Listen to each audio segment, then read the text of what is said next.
1 in 3 is intended for mature audiences. Episodes contain explicit content and may be triggering as they often include violence and other varying forms of abuse such as emotional, psychological, sexual, and physical. In most cases, names have been changed to protect all involved. Please note, statements and opinions of guests do not necessarily reflect those of my own. Hi, warriors. Welcome to 1 in 3. I'm your host, Ingrid. Today, I am honored to welcome my guest, Norma Peterson. We start our conversation with a brief look into the family tragedy that led her into advocacy within the domestic violence community. While we don't go into all the details, Norma does share some resources if you'd like to learn more. We then shift our conversation to talk about her nonprofit, Document the Abuse, and the Evidentiary Abuse Affidavit, a tool truly beneficial for all victims and survivors of domestic abuse. Here's Norma. Hi, Norma. Welcome to 1 in 3, and thank you for joining me today. Hello. How are you today, Ingrid? I'm good. This is going to be a great conversation, I think. We're just chatting before I hit record, and we're going to talk about all of the things. So Yes, we are. I know. Before we get started, could you just give a little background so everybody is familiar with who you are and why you're here? Okay. Yes, I'd love to. My name is Norma Peterson. I am the executive director of Document the Abuse, and I am the sister-in-law to missing Bolingbrook, Illinois mother Stacy Peterson from back in 2007. So we're talking about a case that is about 18 years. My sister-in-law has been missing 18 years. It's crazy to say. Blows my mind. I know, because in some ways it's like I can still remember everything like it was yesterday. And then there's other times where it's like, my God, her children have grown in this whole period of time and are now young adults. And yes, it's been a long, hard 18 years. So it's a flip side depending on what day, what time, what may trigger a memory. So, you know, it's been a bit surreal at times, but what's come out of our story has been a way to help others to navigate in a better way than any of the women that are a part of this tragedy had a way to. Yeah. Just in case people aren't familiar with Stacy's story, and I don't know if I'm familiar. I did make national news, but I grew up in Wisconsin, so it was kind of close, and I was out of Wisconsin, but I still keep up to date with things that happen in and around. And so I don't know if I was really familiar with it because of the location or if it just really, I don't know. I even have, I think I have some of the books that may have been written about that. So just to give you some background, there was about 5 different books that were written about what happened in our family. And I usually, here they are. All right. So just to give you some idea for some of you've got a lot of younger people here, so they weren't aware of what was going on. And at this period of time, so my sister-in-law is on October 28th, went missing. She's 23 years old, the 4th wife of a man who is 30 years her senior. And my brother-in-law is a police officer, sergeant in the Bolingbrook Police Department. And so he did not think that anybody would care about the fact that a little 23-year-old girl would go missing. But as I just stated, this was at the onset of true crime TV. So the O.J. Simpson case had just gone on, and how everybody had locked in and tuned in, turned on to all of that madness. And now what happened was her sister Cassandra thought, I need to tell somebody she's missing because I know something happened to her, because they had been in contact. So she, not trusting the Bolingbrook Police Department because he worked there, went to the Illinois State Police and filed a report. And so that is really what began the whole start of our story, in terms of what happened with Stacy. So this triggers an investigation. Now, Mark Furman, who was part of the O.J. Simpson case and is now just this huge person on true crime TV, because now they have a whole network that is nothing but 24/7. So they need something to feed that. So here is this 23-year-old young Caucasian girl who goes missing. Her husband is 30 years her senior. He's a police officer.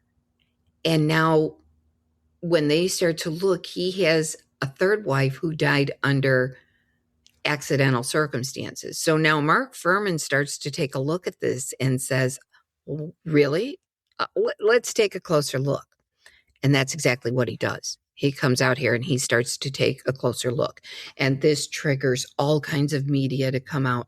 And literally, just to give you some kind of a description as to how crazy it is to have something like this happen in your family that the media then picks up on, is that literally every day they lived in a cul-de-sac. Stacy and Drew lived in a cul-de-sac. And so this was when they still had the vans that had the big discs on the top to do the things. So they would literally come in at 4 a.m. and there'd be a whole line of them. So there'd be CBS, NBC, ABC, Fox, International. I mean, it was everybody. And then they would all line up in there. And then everybody would get out. They'd have their coffee and everything like that. And they would come to the end of the driveway. Now, the end of the driveway is called an apron, and that is city property. So they could set up at the end of the driveway, and they would wait for all the newscasters to come in and then pull in. And then they would do their newscasts from the end of the driveway daily, multiple times a day. And this is how we fed the machine. This is what winds up happening.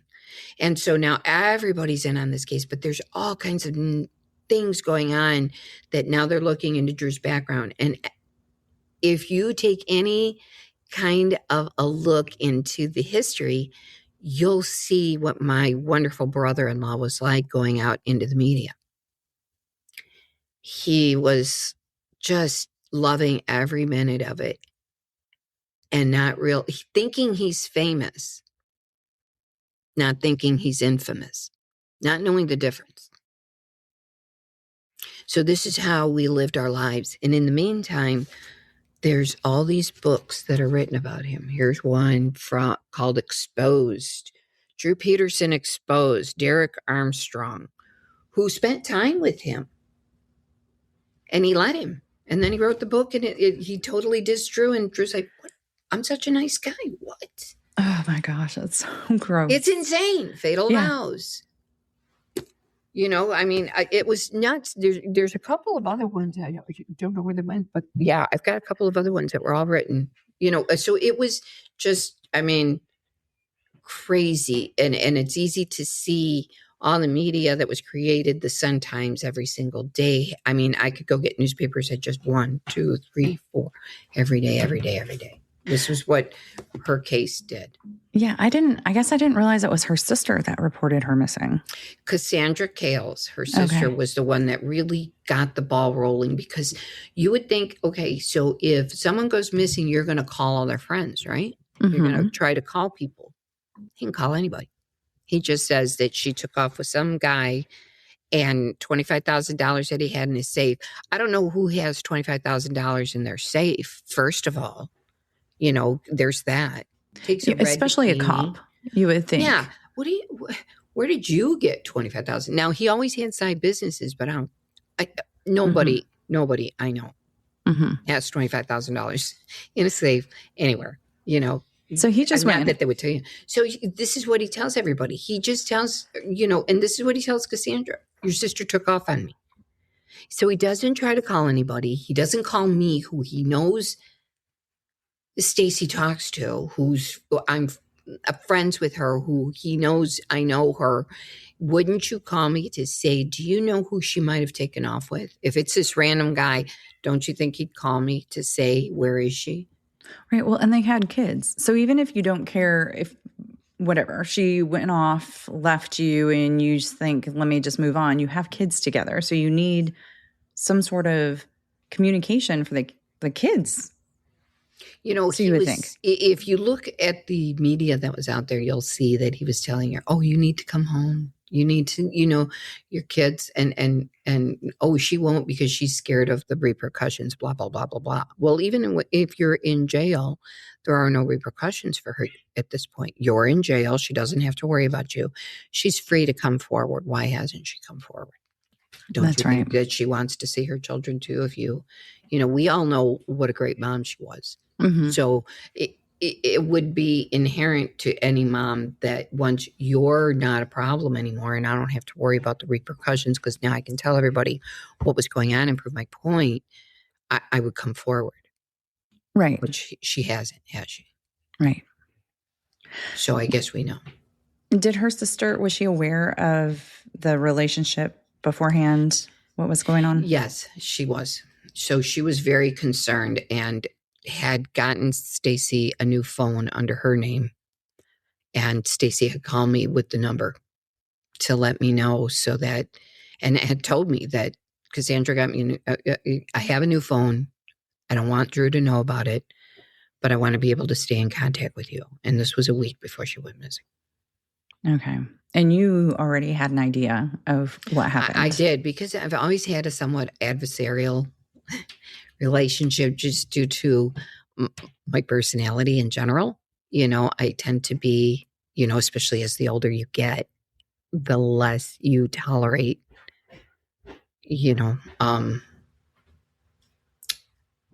bullshit. Yeah, I don't know how else to put it. You don't have time for that anymore. You truly don't. And the thing is he had always picked women that were younger, because women his age and my age were going to call him out.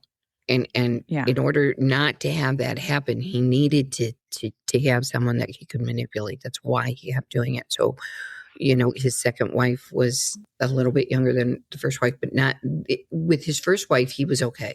There wasn't the issues, other than the infidelity, which is what caused the demise of the first marriage, was his infidelity. But there was no violence. There was no behavioral issues and things like that. He was just, a jerk, a philanderer at that point.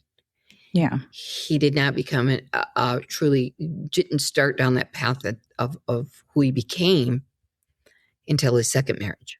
And he married someone beautiful young woman who had a child, and they never had children together, which I think is part of how she got out of that marriage. And she never asked for anything from him. She just wanted out.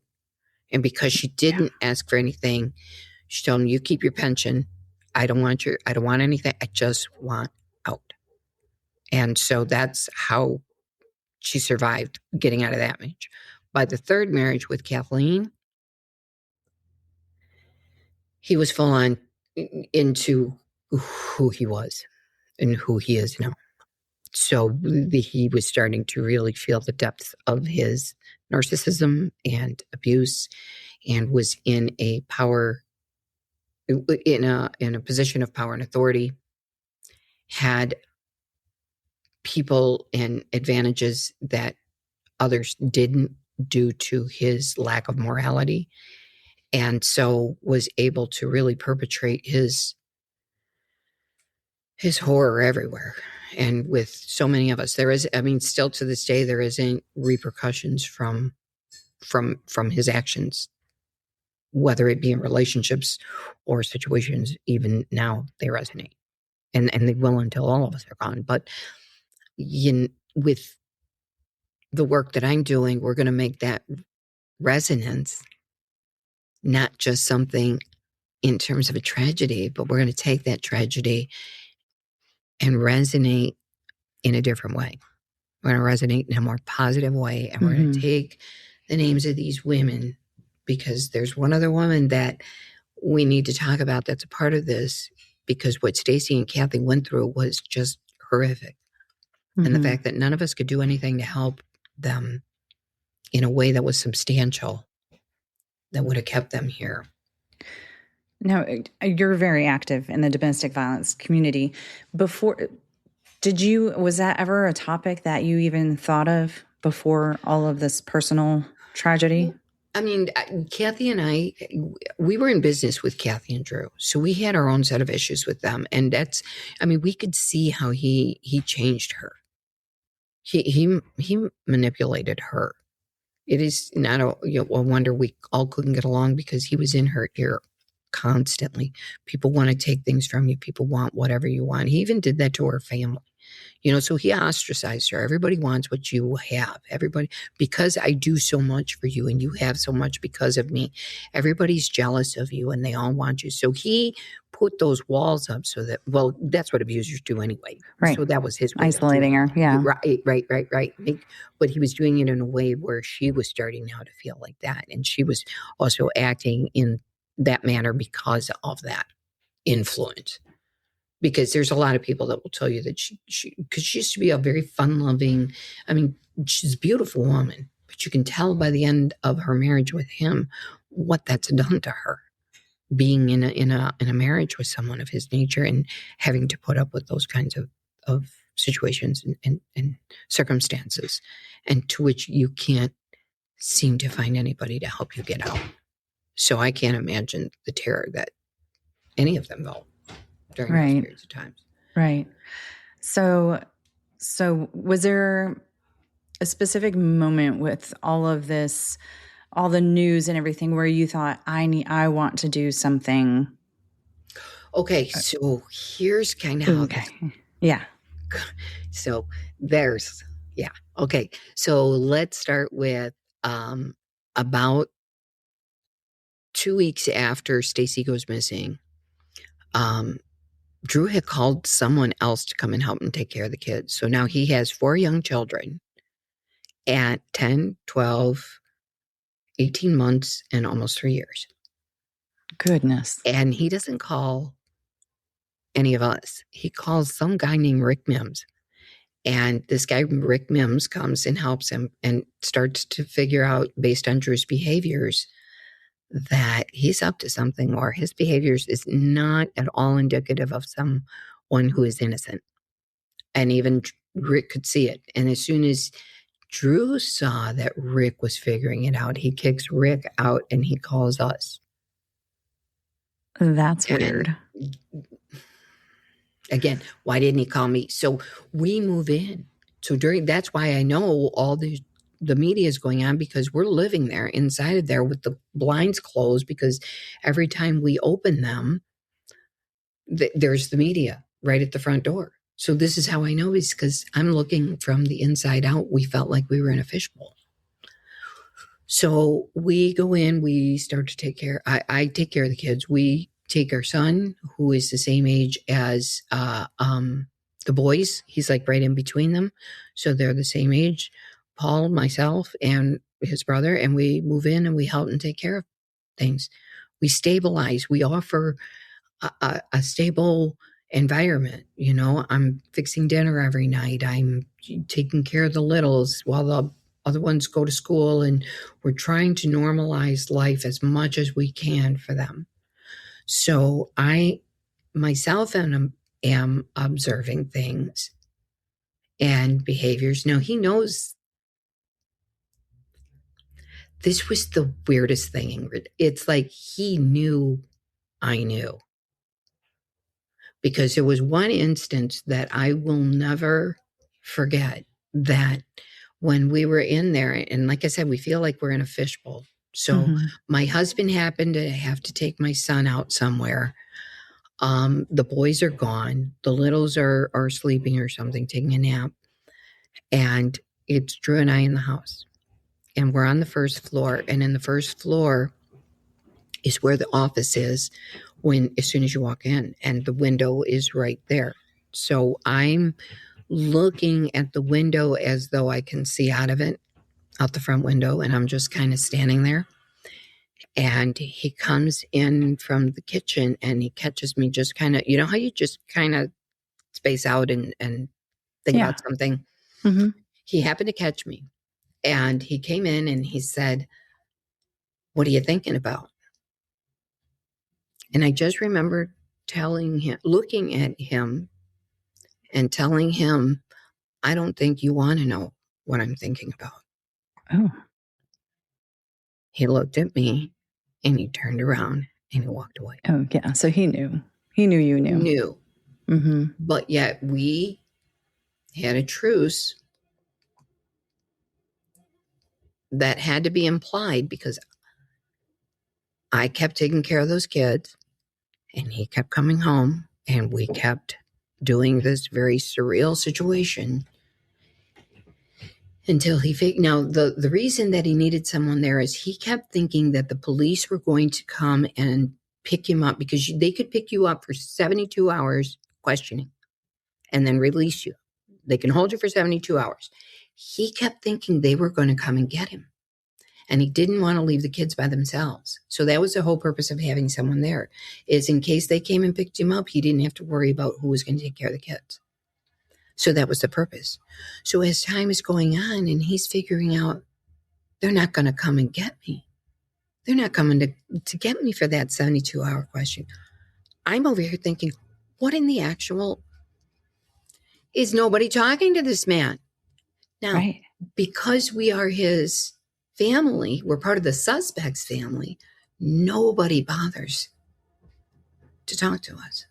Nobody bothers to come and call. And because we're living there, they assume that we support him or we're on his side and because we're not saying anything out there like everybody else is, Sharon and everybody else carrying on like nuts, that somehow, we must be on his side. And it's like, look, my nieces and nephews do not need to hear me out there talking crap about their dad when they've already lost their mom. I don't give a shit what he's done. I can't go out there and do that.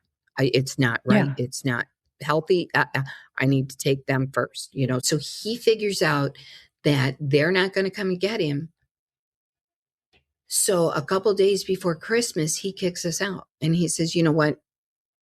You guys are costing me too much. You need to go get a job." Because in the meantime, we had lost our jobs. We had an opportunity of a lifetime because we had a patented product that we were about to get into a major retailer.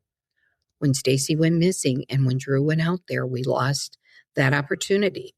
So now we're jobless. We've taken up our kid and taken him out of school, and we came over here and we dealt with this crazy situation. And now you're telling me you're kicking me out because you can't lend me $50 and I'm too much of a pain in the ass for you. And that's exactly what he did. He kicked us out 2 days before Christmas.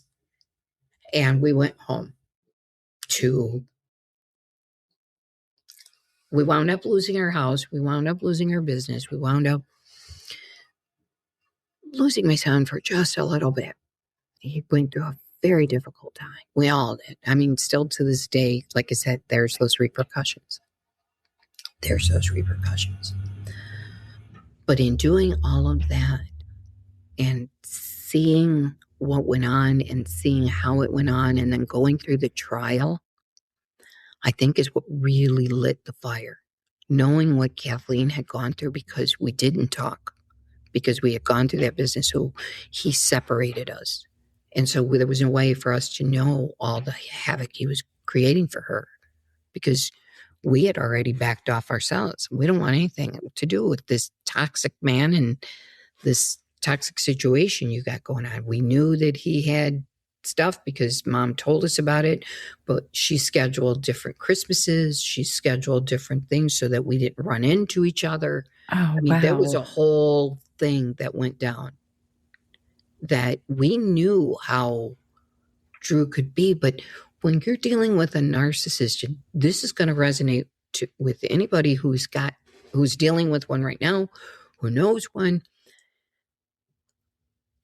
They are difficult to battle because they are not working within the moral realms that the rest of us use in terms of guidelines. When you have no guidelines, everything is open to you because you don't have any compunction about doing things that benefit you or that are going to hurt others because there's no empathy. That's right. Nothing there. Mm-hmm. So how do you fight that? Right. I can't change that behavior. You can only change your own. So that's where we have to learn, how do I navigate a relationship with someone I'm figuring out is a narcissist? Yeah. So that's where, now education becomes the most important thing. And now there is, during that time period, that going back to the trial, when we start to figure out all the things that Kathleen tried to do, and it's all a part of the training that I do with the evidentiary abuse affidavit. So that's what we're going to get to next, is the evidentiary abuse affidavit. So we're in a trial. Drew has now, Stacy's missing. Everybody comes out. They exhume Kathy's body. Dr. Michael Baden, who did O.J. Simpson's trial, comes out and determines that this was a homicide. So now we have a trial because now he is arrested for the murder of his third wife, Kathleen Tavia. And then it comes out that yes, Stacy may have known that Drew did what he did, or she surmised based on his behaviors and what happened. Okay. So now he caused her to go missing so that she could not testify against him. And that's forfeiture by wrongdoing. And so that allows for hearsay to come in. So during this period of time is all these things that Kathleen had put out there, letters, things she had told people, pictures she had taken, emails. I mean, there was all these things. Now, during this period of time is a woman named Susan Murphy Milano. And she is a domestic violence awareness advocate that works in Chicago. And this woman was a powerhouse. She was a tall Irish redhead that wore red heels and just commanded the room. I love this. Oh, God love that woman. God, do I miss her. So she writes a book. She's working in this thing. And so there's a whole story for her. Susan's father was a Chicago police officer who wound up killing her mother, trying to kill Susan, and then killing himself and setting the house on fire. This is where her advocacy comes from, is she knows there's better ways to do things because she got blamed by the police officers later. Well, you, and hello, you guys all covered him. They blamed her? They blamed her. Oh, man, they went after her bad. So keep in mind, we're talking the 70s and things like that, or the early 80s. I mean, these are the times where she's working, and because she did 30 years worth of work. Well, she writes a book. It's called Moving Out, Moving On. And in this book is the beginning of the evidentiary abuse affidavit, or EAA for short, is what we call it now. So in it, she starts saying, okay, the relationship has gone wrong. Now what? And she's starting to walk people through, what do you need to gather in terms of information? She's putting together what will be the beginnings of safety planning. And she writes a book about it. So now the trial is going on. She sees Drew. It's triggering her because it reminds her of her dad. She reaches out to me. So going back to the beginning of True Crime TV, there's so many elements to this. It's nuts. So this is the beginning of forums, true crime forums. You know how oh my God, they're everywhere now. Yeah. Well, this was like at the beginning. So there was one called findstacypeterson.com. So me and my investigative, low key, trying to be all secret squirrel kind of thing, I get on one of these forums, and that's the one I pop on. I give myself a name on there, and I start looking around to see, does anybody know anything? What can I find out? I'm like I said, I'm trying to piece together what happened. What can I find out? What can I possibly do to help find her? Because at this period of time, as when she first goes missing,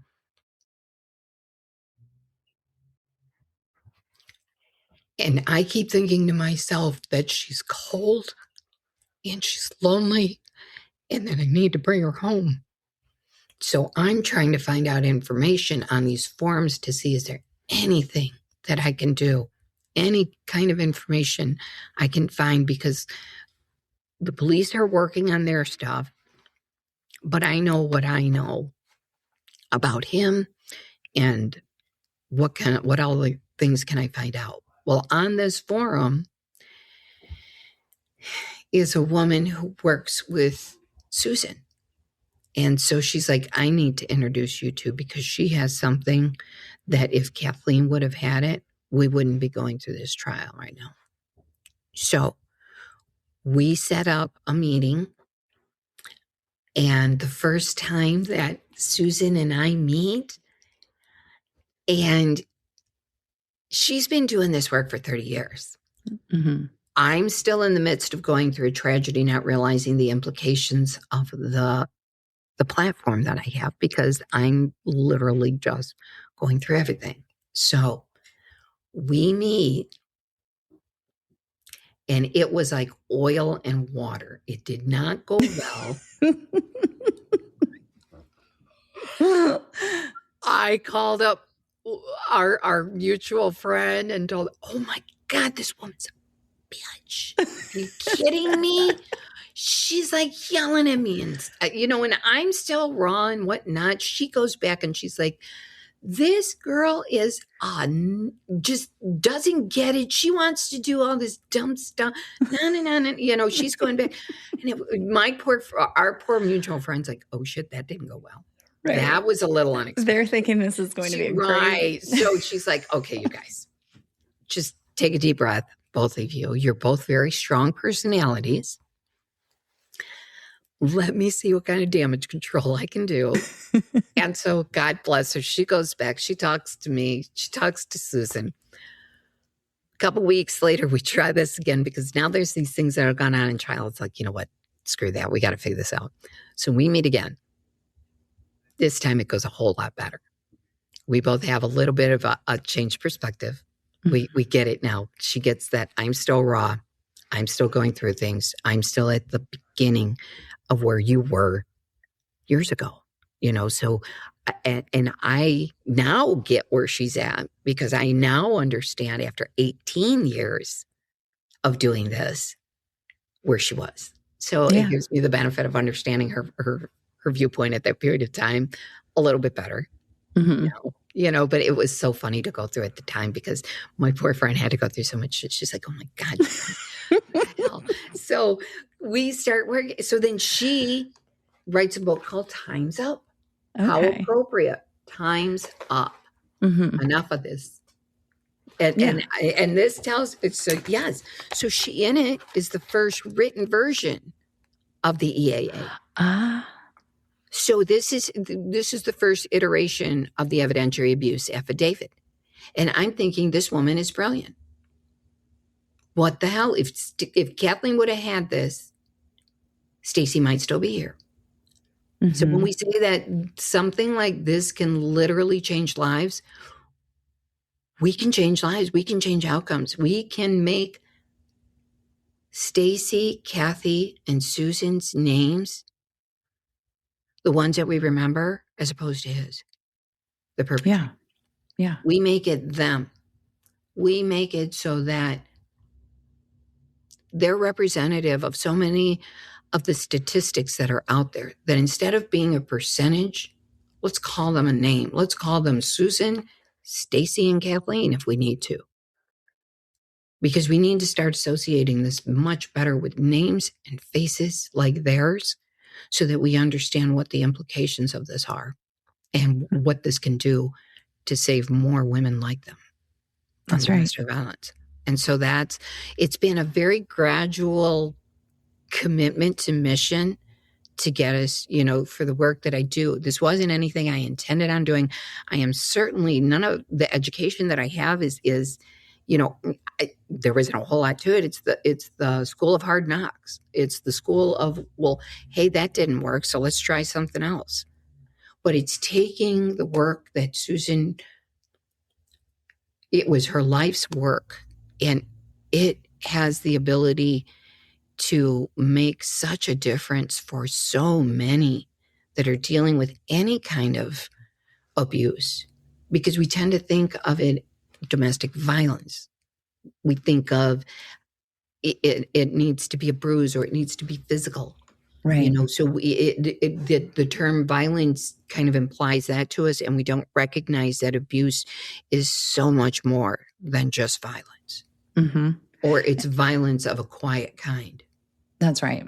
That's right. And usually the physical violence it comes toward the end. Now, the end can be 6 months, it can be 6 years, whatever that timeline is, but it's usually when there's a loss of control from the abuser. Whatever they were doing before is no longer working. They're always stepping it up a notch. Level has gone up. That's right. That's right. When it's so dangerous during those periods of time. And this is where the EAA, in its essence, is going to help us make a difference for just those people that are in that kind of danger, so that we can put together. So what the evidentiary abuse affidavit does. Yeah, we're all on the edges of our seats waiting to find out. Let's do this. Let's do this. Okay. So here's how it works. And Susan was brilliant. I mean, really just so ahead of her time. And it was so difficult for her to get into the environments that now I've got to say that I am lucky enough that they are not only just opening their doors, they're opening windows. They're asking other people to walk into the room. They're sending me to other doors. It is amazing. And I wish, I know she sees it now. She was just so ahead of her time. So what the EAA does, and I want everybody, if you do nothing else today with what the information is that we're going to present to you, tell one other person about the EAA and about document the abuse. That's what there's my call to action before I say anything else, is tell someone else. Check it out yourself and then tell someone else, because we all know someone, or can help someone who's dealing with domestic violence or abuse of any kind. So the EAA, evidentiary abuse affidavit. So now in a legal form, we have the ability to put together any kind of information that helps to corroborate, validate what you are stating in a form. And it is safe, it is secure, and it is free. Because we didn't want victims to have to figure out, am I going to pay for a gallon of gas, a gallon of milk, or am I going to tell my story in a way that may save me? Or how do I pay for this month to month? Or what happens if I can't pay for it month to month? Or what happens if, or how do I hide this if I download it, from the App Store? Here's the very cool parts of this is a web-based app. So with a username, a password, and access to the internet, you can get on there. So you start an account. We're only going to ask you for your email, so we've got a way to tie it to something. We will never email you. We will never contact you. So just so you know, so you don't ever have to worry about that. If you email us for information and fill out a form that says, hey, I want you to contact me, we will.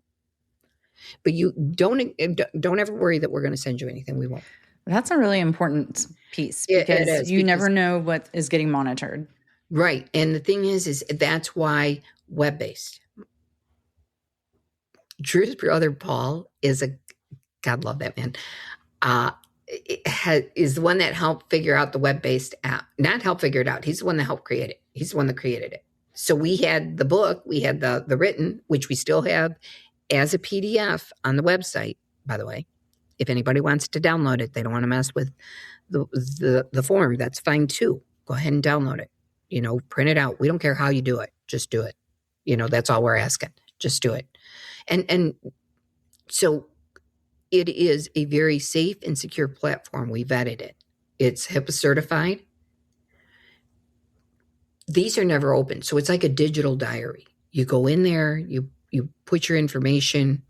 It's a 3-page form. It's very simple. So the first page is about you, the abused. We're going to ask you for your information. We're going to ask you for identifying factors. We're going to ask for, car. Are there children? Are there, there's information on there that in the event that someone goes missing or something happens to them, we have that information very quickly and can get it to the appropriate people that then can do something with it. So that's the reason for the physical attributes and the things of that nature. What is so cool about the platform that we use is that, going back to the fact that it's web-based. So now you don't have to worry about downloading it to your phone. It's never going to be found on your phone because it's web-based. So it doesn't stay on here. So I can go to my best friend's house. I can go to the library. I can go to school. I can go to mom's house. Wherever there is internet, you can go and take your username and your password and get back on there. And then there's a returning user part so that you don't have to go through the whole thing all over again. Just go to the returning user and then pop it in, and it'll pick it up. There's a save progress on both top and bottom. There is a quick exit on both top and bottom, so that if you need to pop off, and the save progress so that if you need to just, again, pop off real quick, because we know time is of the essence, that there's a way to do that.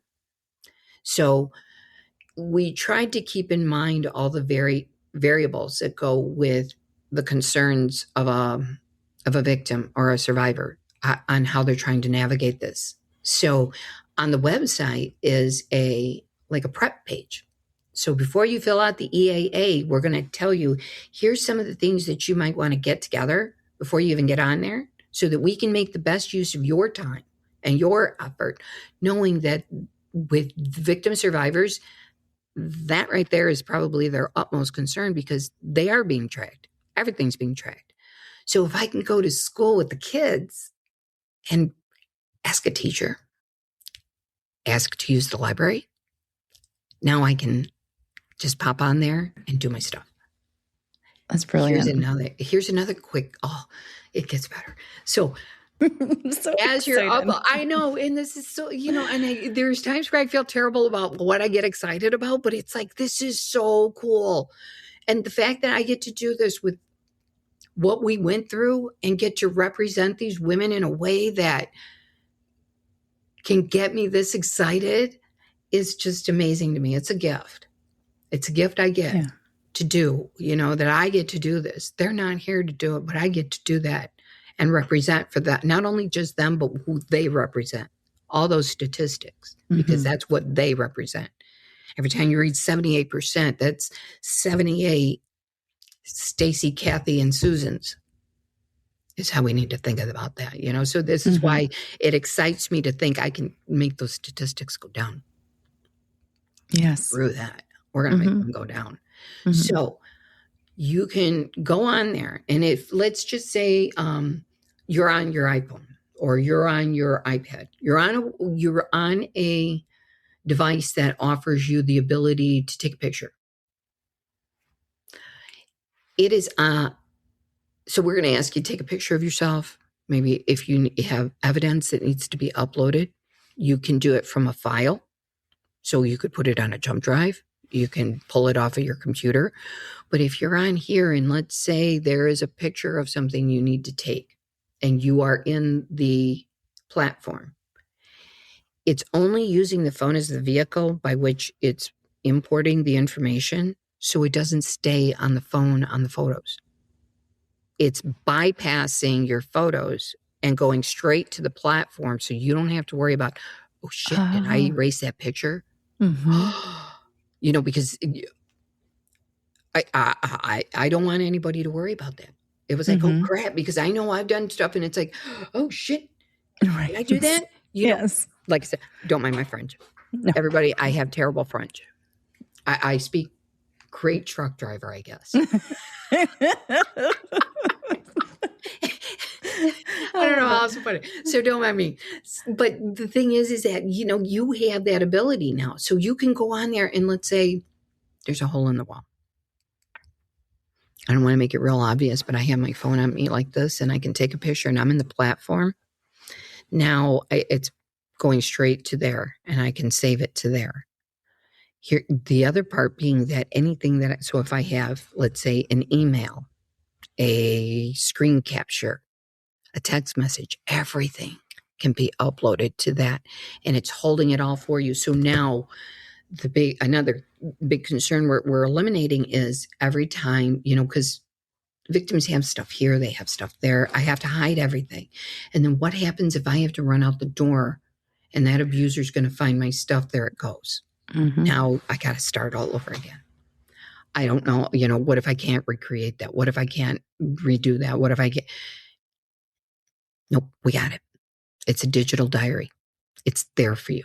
It's going to hold all your information. You upload those pictures, those screen captures, those whatever it is that you have, because people find insidious ways to do things, to do terrible things to people in that search for power and control. Yeah. I believe that. I know. I know. So we want to give everybody the chance to fight that.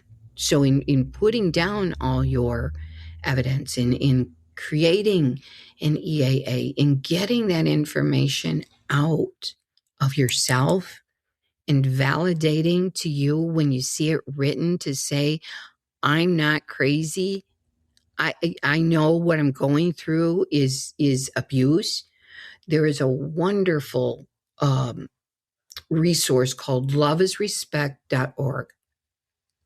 I talk about it when I do my trainings, and especially when I'm talking to younger generations of people, is loveisrespect.org, because they do a fantastic job of doing green, yellow, and red lights. We teach our kids driver's ed because they're going to be in a 5,000-pound car that either is going to hurt them or hurt someone else if they don't follow the rules of the road. Why in the hell are we not teaching our children the same thing? They are that car. Mm-hmm. They should know the rules of the road. They should know the rules of this road right here. You are like that 5,000-pound car. You can hurt yourself or someone else in devastating ways if you don't know any better, if you don't know those green lights, those yellow lights. Love is Respect gives you a very good idea of how that should go. Everybody should share that resource. I love them. Mm-hmm. And I agree with you. I mean, if we're going to, the best way to stop domestic violence is to prevent it. I don't know that it would ever be fully preventable, but we need to start when kids are young, when they're learning relationships and what they're learning what's appropriate. I have checked out that website before. It is fantastic. Oh, I love them. Like I said, we do a lot of trainings because we want to get this in the hands of everyone, because it doesn't matter if that abuse happened 10 years ago, if it happened 10 days ago, if it happened 50 years ago, and you're still carrying that stuff around with you, let it go. It's a digital diary. Nobody sees it but you. We never open these. Here's how this works as far as your evidence goes. The way we figure it is you're here to speak on your own behalf. If you are, then this is how you hold that evidence. Now, is this a panacea or an end-all, be-all? No, it is not. We're going to be honest. It's a digital diary. It's a way to hold all your information. In the event that something happens and you're going to trial and you're here to testify on your own behalf, you have the assembly of this information. Is it discoverable? Yes. It's a provider of information. But what does it do? It makes someone have to answer for all the various incidents that you now have. So while it may be, because I want to let people know that it has that possibility, but that's only in the way that you move forward on some criminal cases or things like that. We haven't had that happen yet. Nobody's had to open anything yet. So, it's still doing pretty good in terms of that. As far as sharing with anyone, that is not our job.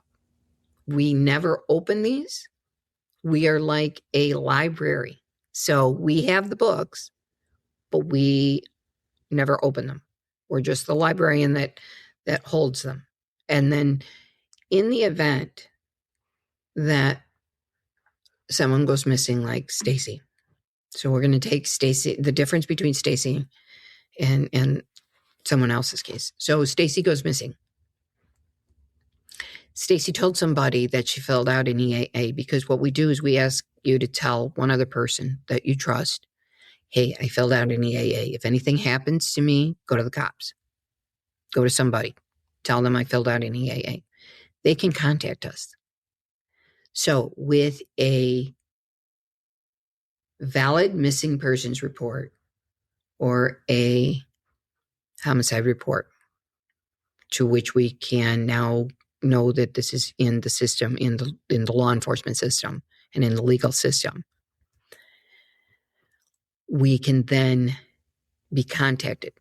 So they can contact us and they say, okay, I have, Stacy went missing. She's not here to speak on her behalf. Cassandra could have gone to me and said, or gone to the police and said, hey, she filled out an EAA, contact them. So now they get a hold of me and they show me or document the abuse, the missing persons report. So now that validates that they have an open report. That person is not here to speak on their own behalf. So now I can answer yes or no. Do we have one? So all that does is allow me to answer yes or no. So if I were to answer yes, I do. Now what they would do is they would seek a subpoena that would then allow me to release the information. Now, here's something that we did add to the EAA was the ability to have permissions for sharing. Okay, I was just about to ask that. Yes, we do. And it is outside of the platform.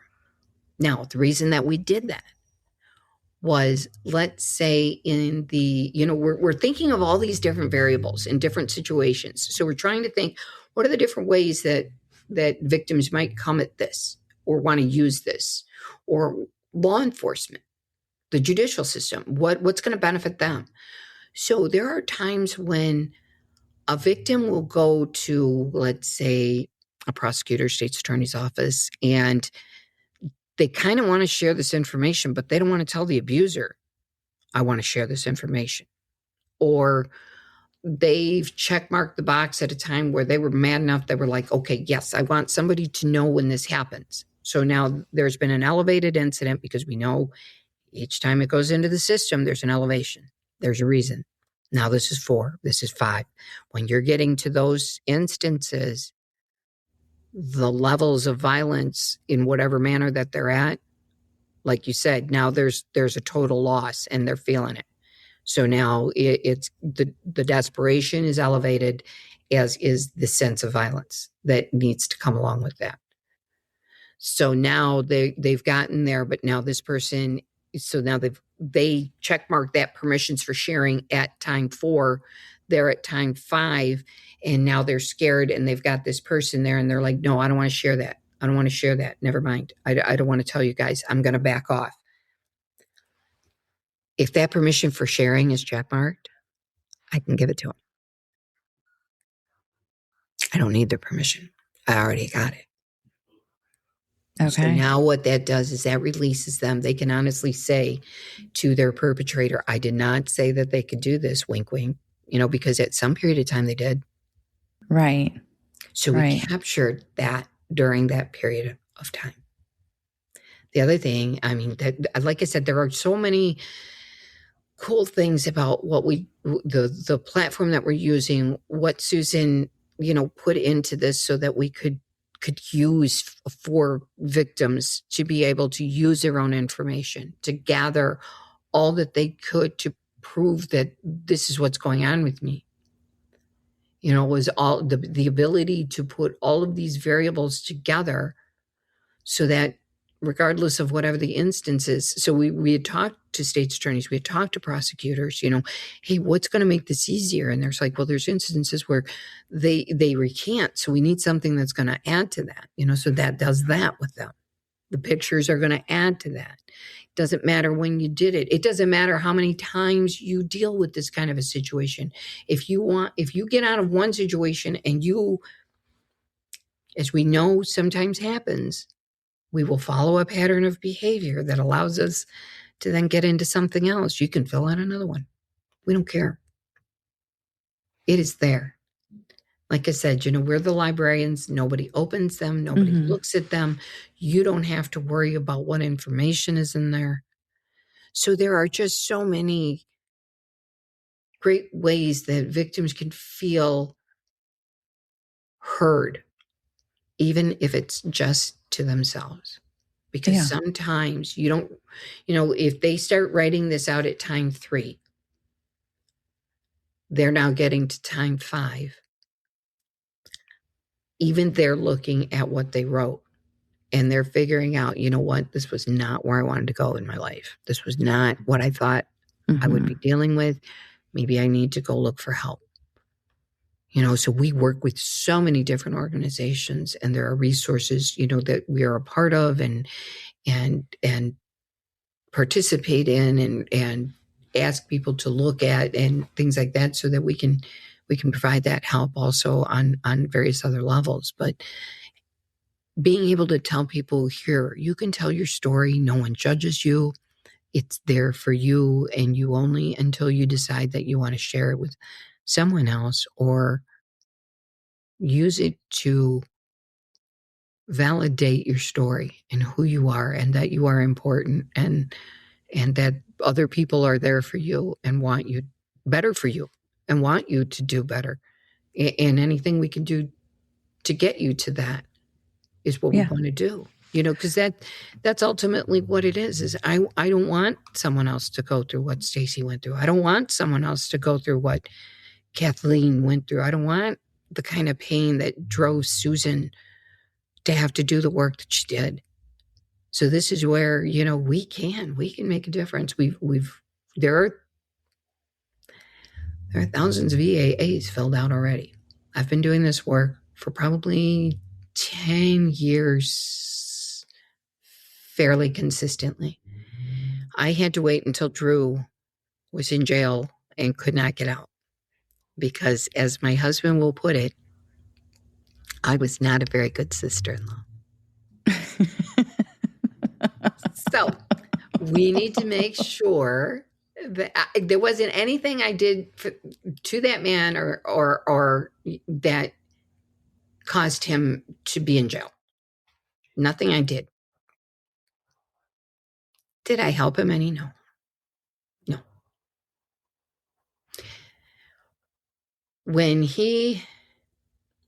How I found out about Stacy was he didn't call. She wound up on the TV. And that's how we found out.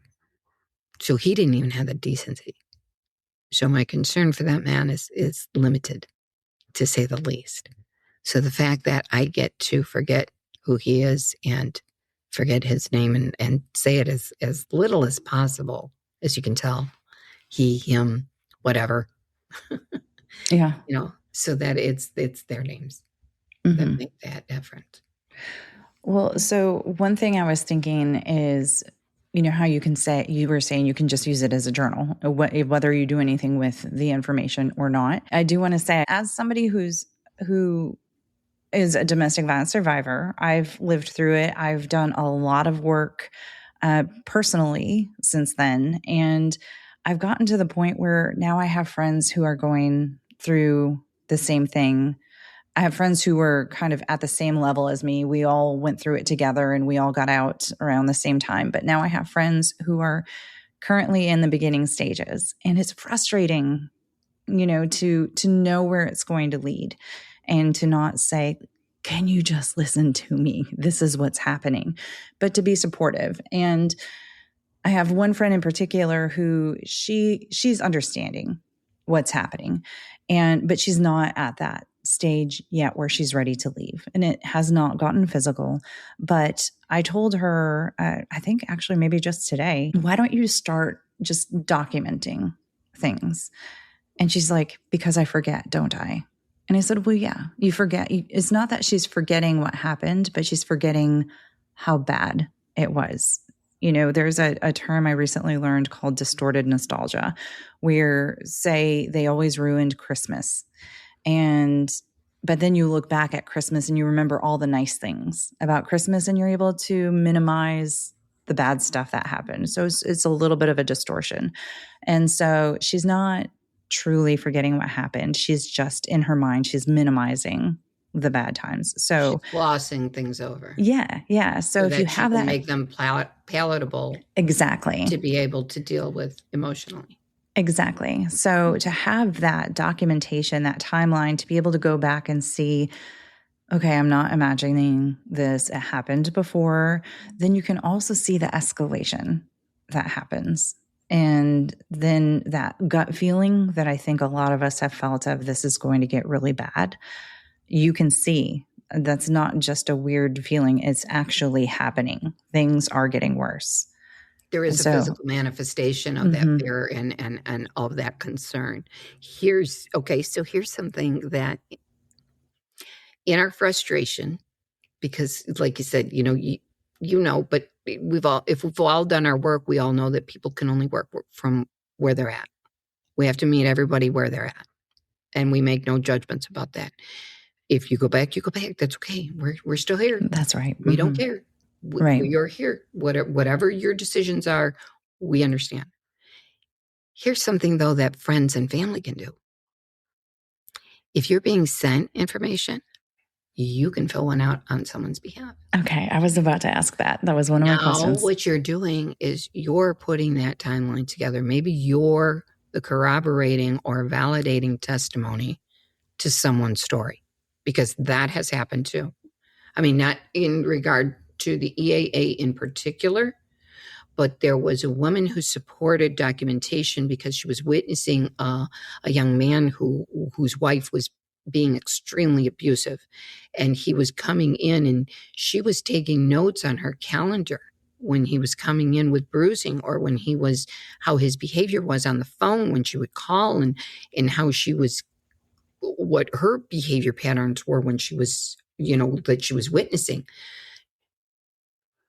He wound up in a situation to which he was in the hospital, and she wound up corroborating his testimony. So now, not only do we provide victim survivors a way to do this, so now I can't get you to do it because you're scared. Okay, let me then be the one to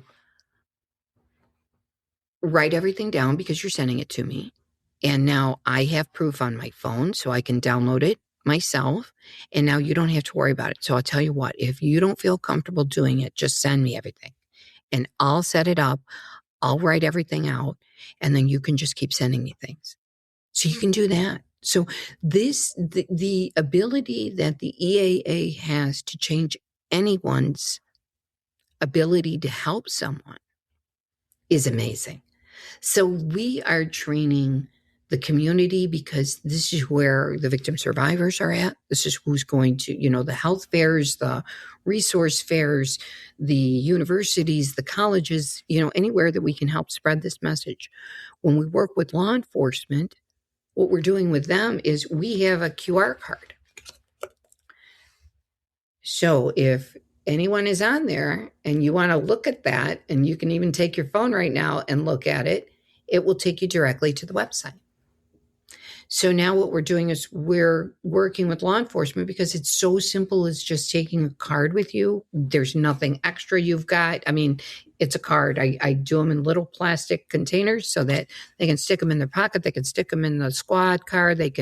We're training people to use them, training officers to use them and to recognize it, and to ask people, maybe you want to take this, things like that, so that we can get people directly to the site. So we have QR cards. So we're working with law enforcement.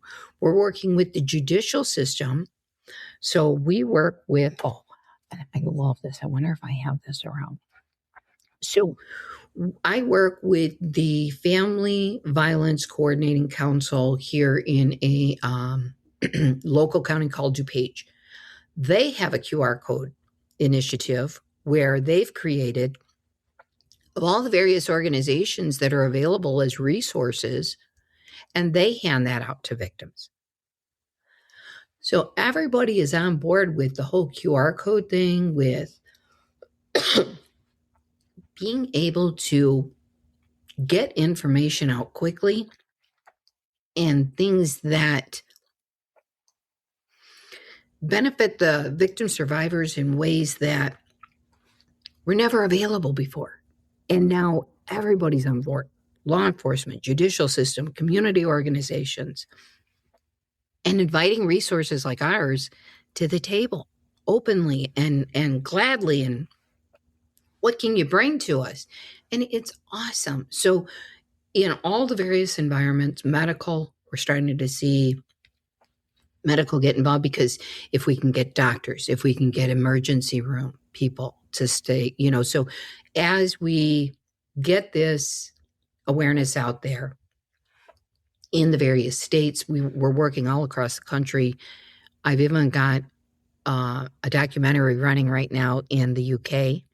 So we are international.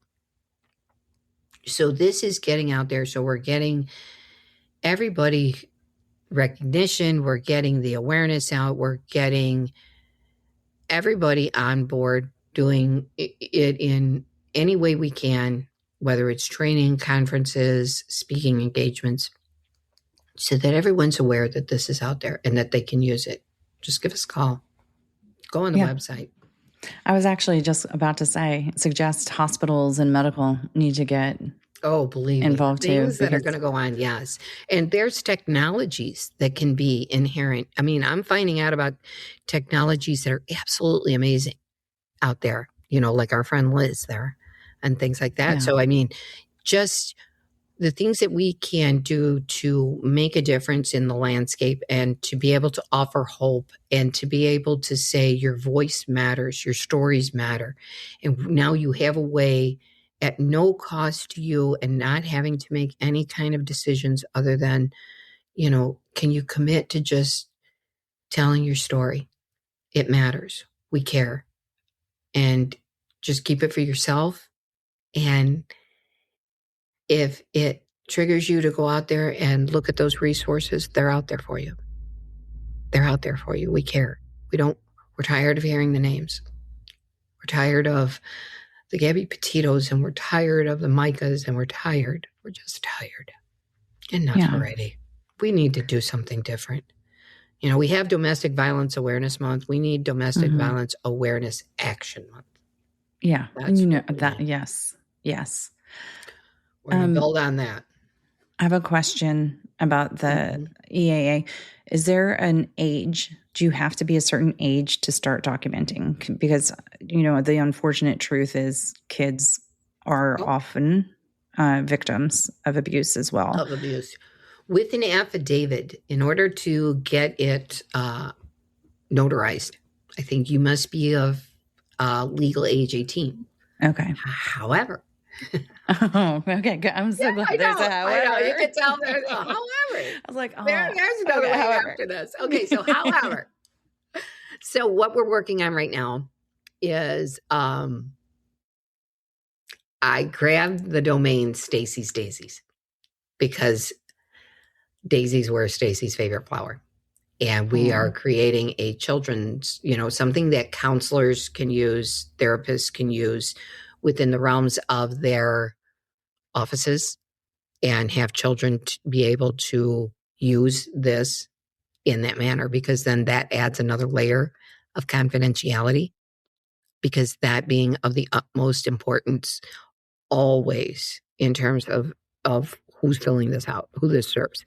We want to make sure that everything stays confidential. So we're looking at the various confidentiality laws within all the different states that we can find the different ways to keep victims safest.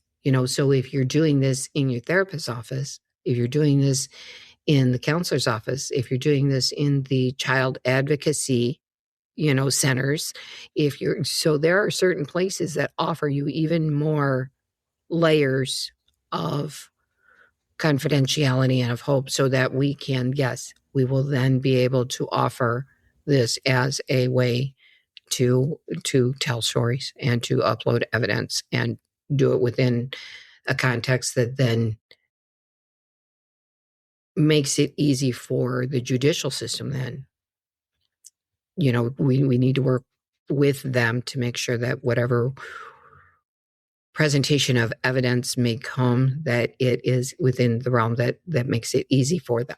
So we're everything that we're creating is being created keeping in mind how it's going to be used and how we can then best situate victim survivors in telling their stories to then utilize that in the best manner possible, always keeping, like I said, confidentiality, security at the forefront of everything that we do, but also trying to work it so that everybody can take full advantage of what this has to offer, and then getting it to children.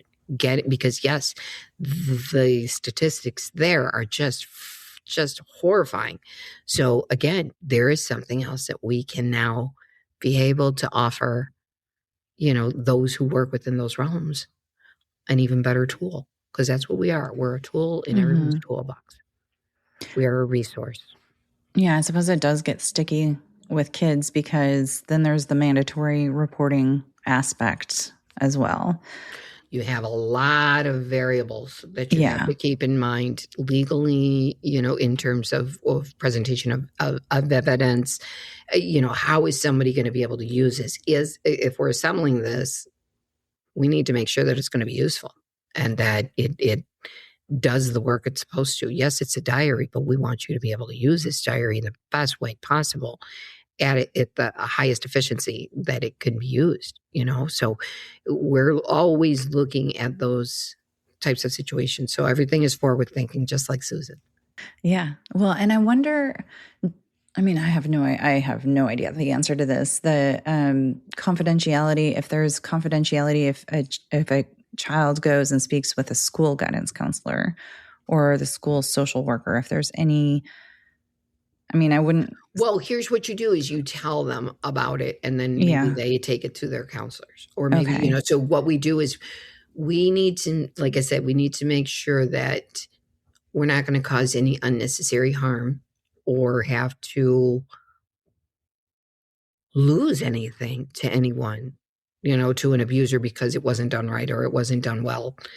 So keeping that at the forefront of everything that we do is making sure that everything works the way that Susan intended, because she worked with a former federal prosecutor, a former federal judge in creating the evidentiary abuse affidavit. So this isn't just something that someone who had no legal knowledge or didn't know how the system worked did. She had worked in the system for years, actually even ran a DV Underground Railroad of sorts back in those days. She knew how to move victims. She knew how to keep them safe. And that was the kind of work she did. She did some very dangerous things. I just lived in some very dangerous situations, but try to keep myself in a much safer manner. Right. Than she did. I'm not, I'm not, 5'8" and or gosh, no, she was 5'10" and wore high heels. And like I said, had this gorgeous red hair and kicked ass and took names.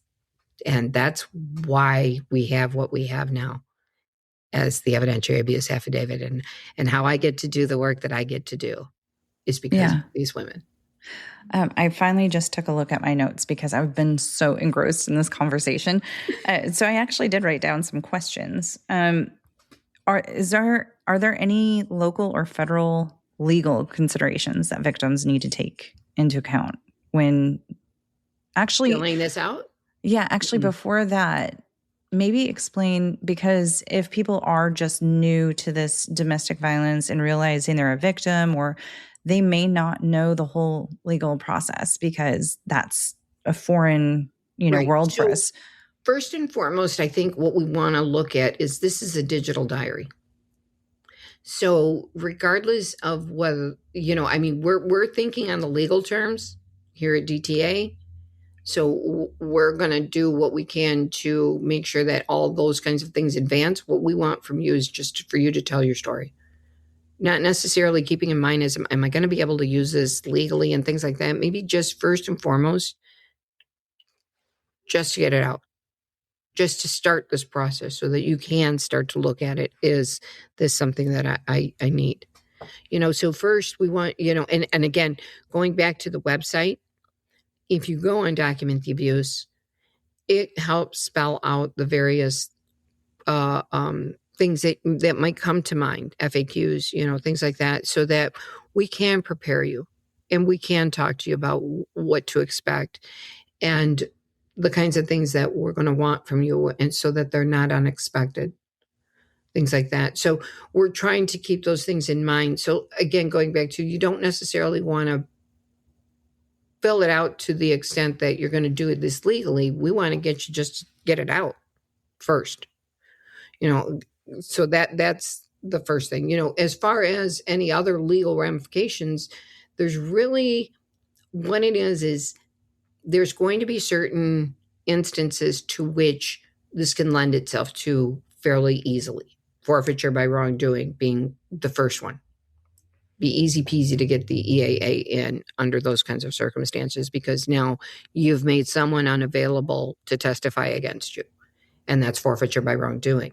And that's what allowed originally the hearsay to come in from Neil Shorey during Kathleen's trial, was hearsay. So looking at the various laws. So what it is it's going to be inherent to whatever state is using this to find the variations, because there are variations from county to county to county, from state to state to state. So is there an end all and be all as far as what our considerations are? No. But are we on good legal ground? Oh, hell yeah. Oh, yeah. Like I said, she created this well. She knew what she was doing, and we're following her guidelines. And so I work with a lot of different entities, and I'm training judicial systems on this. So I'm not really getting heavy feedback from them yet as far as we can't do this. They're asking me, how does this work? Who can we tell? And I'm working with state's attorneys' offices, and I'm training various things. I was just at the just in September, trained on the EAA at the National Center for Victims of Crime. So got to present. That's about 600 to 700 attendees there. Did the CUTE conference, the Community United Effort in North Carolina. They have a conference, and that's for families of the missing. So done it there. So I've been training in various places and do a lot by Zoom, things like that. So we're really getting out there in terms of the awareness and openness in the various environments. So I feel pretty confident that legally we're on pretty solid ground. Are there going to be fights in the future? Oh, I'm sure, but that's okay. We're ready. Bring it, because we're here to stand on behalf of victims. That's where we are. And so whatever we have to do in order to protect the sanctity of what they have, we will do. But, it's usable. It's a legal document. It can be notarized. We have some online notaries, I believe, listed on our website also. So you can do an online notary. If you're at work and you fill this out, you can have a mobile notary. So if you notarize it, it takes it to its full potential. Even if you don't, fill it out anyway and just keep going on it. Keep adding to it. Nobody's looking at it but you. We are here for you. We want to hear your stories. We think you're important. We think your stories are important, and they should serve you. Yeah. And I suppose then all the legal, if you do decide to take it to a legal step, that's all the specificities are just going to be on your local right. We're going to have to figure it out from there. And feel free to give us a call. We're going to do what we can to make sure that it works on their behalf. So I know that this is geared toward domestic violence. What if, say, you have a random stalker? Can you use this as well? Any instance. And okay. Which anyone feels that they are in either a relationship or the possibility of harm from someone else. It doesn't matter whether it's inherently lends itself in terms of what it does to victims of domestic violence. And we kind of highlight that just merely because of the kinds of things that, like I said, all three of those women went through. But in terms of whether it's stalking, harassment, workplace violence, if someone's harassing you at work and you can't seem to get HR to pay attention, start writing things down, start taking pictures, do your screen captures, do whatever you have to do. But in any instance to which someone is making you feel less than or has the potential for harm, and your gut, going back to that gut, people need to do a better job listening to their gut, because that gut thing is a second brain. Yeah. And that second brain is telling you something's not right here. And I need you from deep inside, I need you to know this. And so we need to do a better job listening to our gut. And if our gut's telling us something's not right, or we have to think twice about whether something's right in the way that we're being treated, then that kind of tells you right there. Yeah. That's something. And then go to that loveisrespect.org. Go find out if that behavior is in those categories. And even if it just makes you feel uncomfortable, go ahead, start writing it down. Like you said, we don't care who fills this out. We just want people to know that it's there, that it's there for them, that it's there for anyone. And we don't want anyone to feel like they're not important. Everyone is important. You're all here for a reason. We're all here for a reason. Some of us take a little longer to figure out what that reason is. That's right. Case in point, here, I never thought I'd be executive director of document abuse, but here I am, and I am just couldn't be more thrilled to get to do the work that I do, and excited about what's to come and how we're going to saturate this. I know. I'm very excited about what is to come. So you've mentioned a few sites before, but can you just go through a list of how people can get in contact with Document the Abuse, the EAA site, and any socials or anything that you want to share? Yes, by all means. You can find us on the various social platforms. We do not do much on X just because. I don't know. Without getting into a whole lot of stuff, I just find it a little too toxic for myself, but look for us on the other social platforms. I'm big on LinkedIn. As far as organizations go, it's how we found each other and how I find a lot of people, that I love LinkedIn for that purpose. And Facebook, Instagram, you'll see the various things that we're doing. I like to post a lot when we're in the various places. So hopefully it gives somebody an idea. Oh, hey, if they do that, maybe they'll come over here and do this, things like that. You can sign up for trainings. We literally, after a very long process, have now received our official 501c3 status. Yay, congratulations. Oh, I think birthing my son was easier. I will if I ever think of them again. But we now have our status, which allows us now to go out there and really build this baby. Get out there, get validated, and even, stating that, yes, everyone recognizes that the work that we're doing, it truly is, it needs to be out there. And I'm glad that even they've recognized it. Yeah, I'm glad too. Yeah. Okay. Oh, the websites. Yes. So, also check out loveisrespect.org. I know I've yapped that a lot of times, but really, there isn't anybody that from 7 to 77 that works. So it isn't just, a younger generation. Even some of our older generation, people like me, we were taught, just buck up, buttercup. That's just the way things are and things like that. So we don't tend to think of certain things as abuse, even after 30 years or after 20 years and things like that. And we think, oh, that's, I shouldn't tell anybody. You were shamed into, you don't share your family business and things like that. No matter what age you are, no matter what situation you've been in, it is always there for you to talk about, because Just because we were told that doesn't mean it has to be that way. We can change that. And it's up to you to do that. You can go ahead and tell your stories. Never mind, Buttercup. We're here. Yeah. Yeah. Okay. You've said so many great things, and you may not have any more great things to say, but do you have any parting words of wisdom or encouragement that you would like to specifically leave with listeners?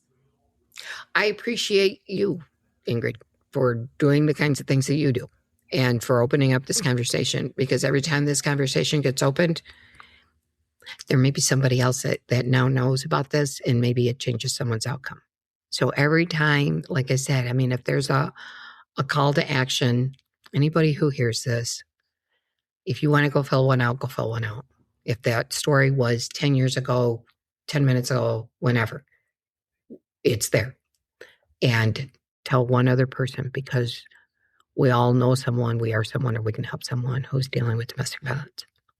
We can change those shoulda, woulda, couldas, because I went through that a lot. Shoulda, woulda, coulda. Should have done something.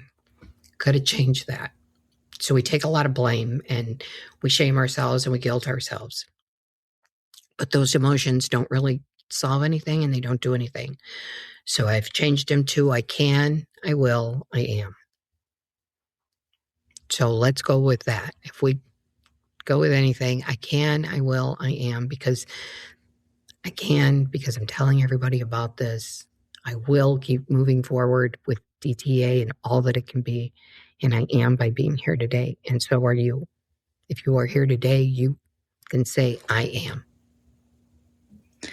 Thank you, Norma. That's beautiful. Thank you so much for your time, and honestly for turning such a tragic ordeal into something so powerful, and for remembering the names that actually should be remembered.